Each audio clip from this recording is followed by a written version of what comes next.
টিউশনে আসা নতুন মেয়েটার উপর ডোডোর চোখ আটকে যায়। সকাল 10টা, ঘিঞ্জি রাস্তার উপর হনহনিয়ে ছুটছে 3টে সাইকেল, মিষ্টু, বিল্টু আর ডোডো। গন্তব্য সজল স্যারের ফিজিক্স টিউশন। জীবনে আমার একটাই স্বপ্ন, বুঝলি ডোডো, অমৃতাকে নিয়ে হানিমুনে প্যারিস যাওয়া। হঠাৎ বিল্টু বলে ওঠে।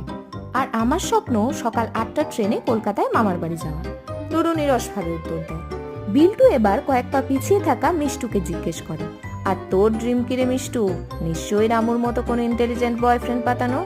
সারাদিন এত চাপে আর স্বপ্ন ঠিক করার সময় পাচ্ছে কই?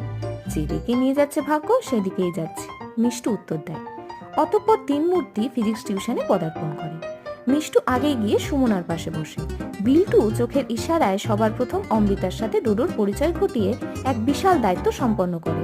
অমৃতা সত্যি স্মার্ট। যথাসময়ে টিউশন শুরু হওয়ার 5 মিনিট পর হঠাৎ একটা মিষ্টি গলা পেছন থেকে বলে, স্যার আসবো?